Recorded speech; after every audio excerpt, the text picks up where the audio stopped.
Good morning students. तो student, previous video में हमने क्या किया था, नाइट्रिक एसिड की हमने प्रॉपर्टी देखी थी, उसका प्रिपरेशन मेथड देखा था, उसकी फिजिकल प्रॉपर्टी देखी थी, उसकी केमिकल प्रॉपर्टी देखी थी, उसका ऑक्सीडेशन नेचर देखा था, किस तरीके के साथ वो मेटल के साथ रिएक्ट होता है, कैसे नॉन मेटल के साथ रिएक्ट होता है, कैसे कंपाउंड के साथ रिएक्ट होता है, और साथ साथ कैसे वो ऑर्गेनिक कंपाउंड के साथ रिएक्ट होता है और किस तरीके से कंपाउंड फॉर्मेशन बनाता है। तो ये हमने नाइट्रिक एसिड का कंप्लीटली प्रीवियस वीडियो में कर लिया था। ठीक, अब करेंगे हम नेक्स्ट टॉपिक आपका इसी नाइट्रोजन फैमिली में जो सेकंड मेंबर आपका हुआ है फॉस्फोरस। जो फॉस्फोरस है, फॉस्फोरस भी क्या है, रिएक्टिव स्पीसीज है। जो फॉस्फोरस है ये रिएक्टिव नॉन मेटल है। और रिएक्टिव क्यों है ये इसलिए रिएक्टिव है क्योंकि एक तो इसके ऑटोमोस्ट सेल में 5 इलेक्ट्रॉन होते हैं, 3 इलेक्ट्रॉन की कमी है। दूसरा क्या है, इसकी जो इलेक्ट्रोनेगेटिविटी है वो नाइट्रोजन के बाद सेकंड मोस्ट हाई इलेक्ट्रोनेगेटिविटी होती है। और तीसरी जो रिएक्टिविटी का मेन इसका रीजन है वो है इसका शेप, यानी इसका जो क्या है, जो एंगल है, इसका एंगल क्या होता है, इसका स्ट्रेन एंगल बनता है, यानी 60 डिग्री का जो इसमें एंगल बनता है इसके स्ट्रक्चर के अंदर, वो क्या होता है, वो उसके एंगुलर, इसके मॉलिक्यूल में एक एंगुलर स्ट्रेन बनता है। इस एंगुलर स्ट्रेन के कारण ये रिएक्टिव स्पीसीज है, यानी हाईली रिएक्टिव है। तो फॉस्फोरस जनरली हमें फॉस्फोराइड फॉर्म में मिलता है, जैसे कैल्शियम फॉस्फाइड हो गया आपका।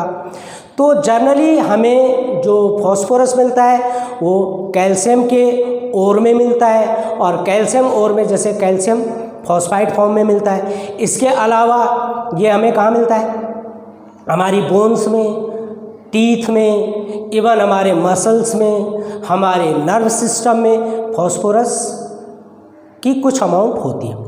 इसके साथ साथ ये फॉलिक एसिड के फॉर्म में कहाँ मिलता है हमें, मिल्क में, या मिल्क के अलावा एग में या फिश में, ये इन चीज़ों में भी कुछ अमाउंट क्या होती है, फॉस्फोरस की होती है।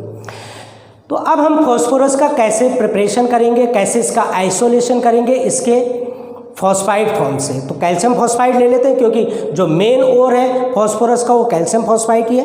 तो कैसे हम इसका आइसोलेशन करेंगे, अब आप देखिए, आइसोलेशन ऑफ फॉस्फोरस।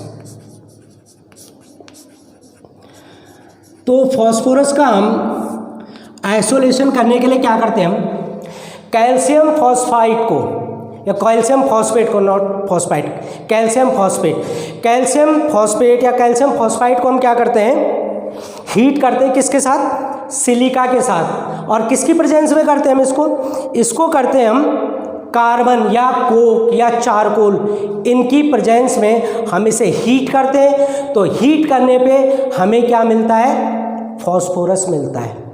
ठीक है, तो किसको हम हीट करेंगे, हम हीट करेंगे किसे, कैल्शियम फॉस्फाइड को। कैल्शियम फॉस्फाइड, इसका फॉर्मूला होता है calcium phosphide Ca3PO4 whole twice, calcium phosphide, calcium phosphide. जब हम इसे हीट करते हैं किसके साथ, सबसे पहले हम इसे हीट करेंगे किसके साथ, सिलिका, SiO2, सिलिका। तो अर्थ में जो सिलिका होती है वो लगभग 98% सिलिका होती है। जब हम इसे हीट करते हैं तो हमें यहाँ पे क्या मिलता है, हमें मिलता है यहाँ पे P4O10 प्लस दूसरा मिलेगा हमें CaSiO3। CaSiO3 हो गया आपका कैल्शियम सिलिकेट, और P4O10 हो गया आपका फॉस्फोरस पेंटाऑक्साइड। ये जो फॉस्फोरस पेंटाऑक्साइड है P4O10, इसको हम फिर क्या करते हैं, कार्बन के साथ हीट करते हैं, कार्बन यानी कोक, COKE, कोक, और ये देता हमें P4 प्लस CO। तो बैलेंस कर लो इसे, दैट इज 10। तो ये मिल गया हमें फॉस्फोरस। जो फॉस्फोरस होता है वो किस फॉर्म में एग्जिस्ट होता है? फॉस्फोरस P4 फॉर्म में एग्जिस्ट होता है। ये इसकी प्रॉपर्टीज भी है कि फॉस्फोरस P4 फॉर्म में एग्जिस्ट होता है, आर्सेनिक AS4 में एग्जिस्ट होता है, एंटीमनी Sb4 फॉर्म में एग्जिस्ट होता है, नाइट्रोजन डायएटॉमिक फॉर्म में एग्जिस्ट होता है N2 due to small size, high electronegativity, high bond dissociation enthalpy. तो नाइट्रोजन अपने टेट्राएटॉमिक फॉर्म में एग्जिस्ट नहीं होता, और जो बिस्मथ है इसका लास्ट एलिमेंट वो भी क्या होता है? वो भी मोनोएटॉमिक फॉर्म में एग्जिस्ट होता है। तो मोनोएटॉमिक फॉर्म में आपका बिस्मथ आ गया, डायएटॉमिक फॉर्म में आ गया आपका नाइट्रोजन, और टेट्राएटॉमिक फॉर्म में आ गया आपके फॉस्फोरस, आर्सेनिक, और तीसरा हो गया आपका एंटीमनी। अब अगर हम इसकी प्रॉपर्टीज देखें तो फॉस्फोरस जनरली 3 फॉर्म में एग्जिस्ट होता है। अब वो 3 फॉर्म कौन कौन सी हैं? इसकी जो 3 फॉर्म्स होती हैं फॉस्फोरस की, वो होती हैं आपकी वाइट फॉस्फोरस, पहला हो गया आपका वाइट फॉस्फोरस,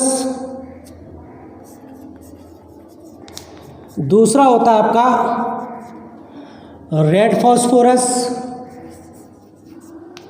और थर्ड हो गया आपका ब्लैक फॉस्फोरस। जनरली जो हमें मिलता है वो कौन सा मिलता है? White phosphorus. वाइट फॉस्फोरस को फिर हम तब रेड और ब्लैक फॉस्फोरस में कन्वर्ट करते हैं। तो जब हम कैल्शियम फॉस्फाइड को हीट करते हैं तो हमें क्या मिलता है? जनरली वाइट फॉस्फोरस मिलता है। ये जो वाइट फॉस्फोरस है, जब हम इसको ब्लास्ट फर्नेस में हम इलेक्ट्रिक आर्क से कैल्शियम फॉस्फाइड का क्या करते हैं? आइसोलेशन करते हैं, तो वो जो हमें वहाँ पे फॉस्फोरस मिलता है वो किस फॉर्म में मिलता है? वाइट फॉर्म में मिलता है। लेकिन जैसे ही ये क्या होता है? जैसे ही एयर के संपर्क में आता है तो ये येलोइश कलर एक्वायर कर लेता है, तो इसलिए इसको येलो फॉस्फोरस भी कहा जाता है। ठीक है, जैसे हम इसको एयर में एक्सपोज करते हैं, एयर में एक्सपोज करने पे ये किस फॉर्म में आ जाता है? ये लाइट येलोइश कलर एक्वायर कर लेता है। वो क्यों होता है ऐसा? क्योंकि फॉस्फोरस हाईली रिएक्टिव स्पीसीज है, और ये ऑक्सीजन के साथ इजीली क्या हो जाता है? रिएक्ट हो जाता है। और जब ये ऑक्सीजन के साथ रिएक्ट होता है तो ये फॉस्फोरस पेंटाऑक्साइड बनाता है, और वो जो फॉस्फोरस पेंटाऑक्साइड है उसी का क्या होता है? येलो कलर होता है। ठीक है, तो इसीलिए इसे क्या कहा जाता है? इसे येलो फॉस्फोरस भी कहा जाता है। ठीक है, इसका जो मेल्टिंग और बॉइलिंग पॉइंट होता है, इसके मेल्टिंग और बॉइलिंग पॉइंट लो होते हैं। इसका मेल्टिंग पॉइंट 317 केल्विन के आसपास होता है, और बॉइलिंग पॉइंट अराउंड 500 के समथिंग इसका बॉइलिंग पॉइंट होता है। ठीक है, इसके साथ साथ इसका जो इग्नाइट टेम्परेचर होता है वो बहुत हाई होता है। अब ये इग्नाइट टेम्परेचर ये इतना हाई क्यों होता है? ये इसके स्ट्रक्चर के कारण होता है। अगर हम फॉस्फोरस का स्ट्रक्चर बनाएं तो ये देखो, ये है फॉस्फोरस का स्ट्रक्चर, जो P4 स्ट्रक्चर है फॉस्फोरस का। ये देखो, फॉस्फोरस क्या होता है कि सिंगल बॉन्ड से एक दूसरे से लिंक होता है। अब ये देखो 1 2, इसके पास एक इलेक्ट्रॉन की अभी कमी है, किसके साथ शेयरिंग करेगा? इस फॉस्फोरस के साथ। और ये किसके साथ शेयरिंग करेगा? इस फॉस्फोरस के साथ। तो ये जो बॉन्ड एंगल बनता है ये कितने डिग्री का होता है? इसमें 60 डिग्री का होता है। और इसी बॉन्ड एंगल के कारण इसके अंदर बहुत ज़बरदस्त एंगुलर स्ट्रेन बनता है, और इसी एंगुलर स्ट्रेन के कारण ये इजीली ब्रेक हो जाते हैं। तो यही रीज़न है कि फॉस्फोरस का जो इग्नाइट टेम्परेचर होता है वो 303 केल्विन होता है, यानी कि 30 डिग्री सेल्सियस पे अगर आप फॉस्फोरस को एक्सपोज कर देंगे एयर में तो इसके अंदर ब्लास्टिंग हो जाएगी, यानी इसमें आग लग जाएगी। क्यों? क्योंकि 30 डिग्री टेम्परेचर पे जैसे हम इसको लाते हैं, या 30 डिग्री से अबव टेम्परेचर जैसे आता है, फॉस्फोरस ऑक्सीजन के साथ रिएक्ट हो जाता है, और रिएक्ट होके क्या बना लेता है? फॉस्फोरस पेंटाऑक्साइड बना लेता है। और फॉस्फोरस पेंटाऑक्साइड जब बनता है तो यहाँ पे क्या होते हैं? उसके अंदर आग लग जाती है। तो इसीलिए फॉस्फोरस को वाटर में रखा जाता है। फॉस्फोरस को हम ओपनली नहीं रख सकते। जैसे अभी यहाँ पे हम इस पर्टिकुलर टेम्परेचर पे अराउंड 32 डिग्री 33 डिग्री के आसपास होगा। अगर यहाँ पे मैं फॉस्फोरस रख दूं तो फॉस्फोरस में क्या लग जाएगी, आग लग जाएगी। तो मैं उसको अगर यहाँ पे रखना चाहूँ तो मैं क्या करूँगा, उसको पानी में रखूँगा।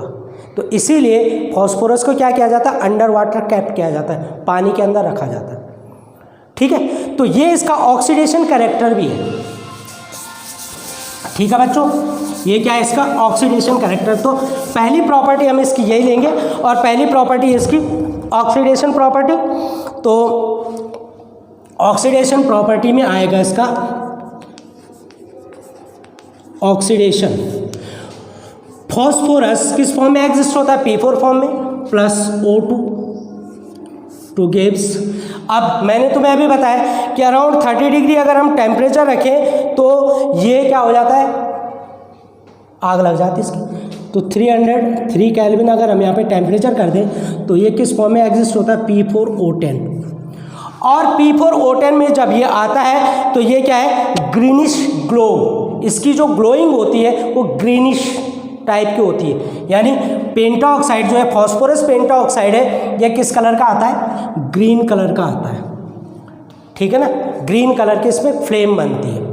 तो अगर हम ऑक्सीडेशन करते हैं किसका, फॉस्फोरस का, तो हमें क्या मिलता है, फॉस्फोरस पेंटाऑक्साइड। और इसके कहा जाता है फॉस्फोफ्लोरेसेंस, इसे क्या कहा जाता है, फॉस्फोफ्लोरेसेंस कहा जाता है। सेकेंड रिएक्शन आती है इसकी, रिएक्शन विद मेटल करें, non metal, reaction with metal कर लेते हैं, मेटल। फॉस्फोरस हाईली रिएक्टिव होने के कारण जो हाई रिएक्टिव स्पीसीज है, हाई रिएक्टिव स्पीसीज का मतलब जो हाईली रिएक्टिव मेटल है, जैसे एस ब्लॉक एलिमेंट जो होते हैं वो हाईली रिएक्टिव स्पीसीज होती हैं।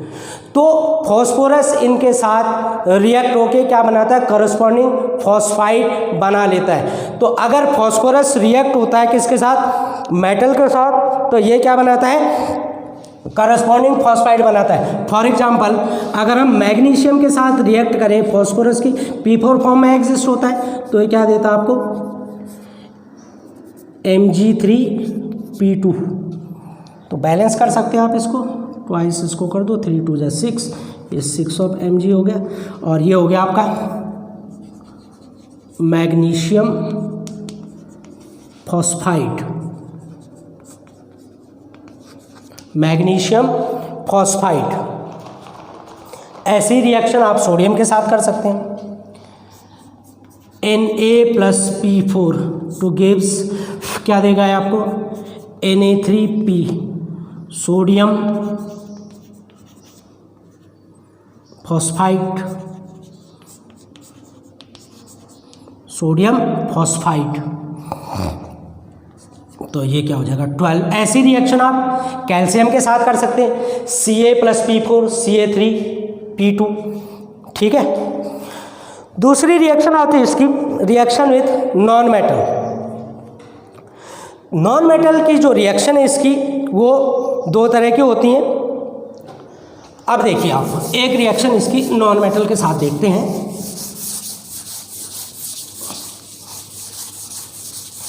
Reaction with non metal, reaction with non metal.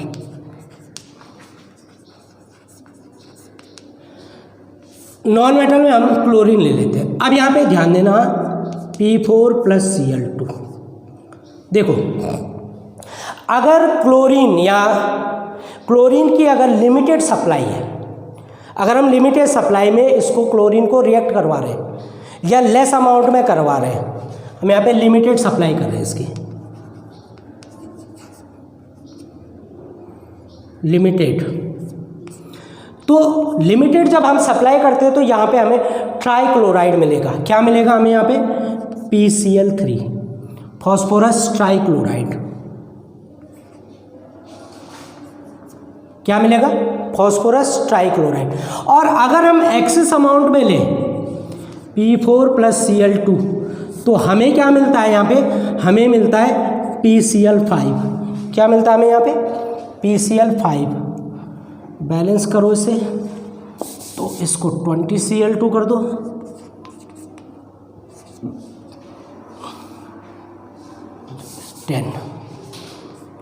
10Cl2, ठीक है।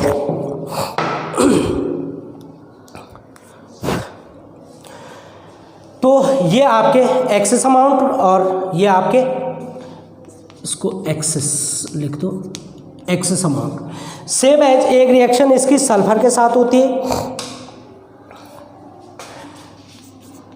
P4 + S8 सल्फर के साथ ये बनाता आपका P4S3,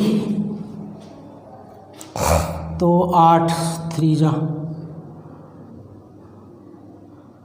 4, और कितने से मल्टीप्लाई करोगे तुम इसे, 8 3 जा 24, 8 4 जा 32, तो 8 P4S3 ये हो गया आपका टेट्राफॉस्फोरस ट्राइसल्फाइड। क्या कहेंगे हम इसे, टेट्राफॉस्फोरस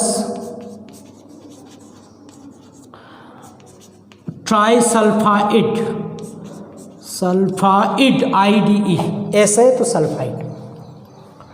तो बच्चों ये वाइट फॉस्फोरस की कुछ रिएक्शंस थी, ये हमने कर ली हैं, और इसी तरीके से नेक्स्ट वीडियो में हम करेंगे कौन सी रिएक्शन, इसकी रेड और जो ब्लैक फॉस्फोरस होता है उसके हम स्ट्रक्चर देखेंगे और उसकी प्रॉपर्टी हम देखेंगे कि क्या उसकी प्रॉपर्टीज़ होती है, ठीक है। Okay then, good bye.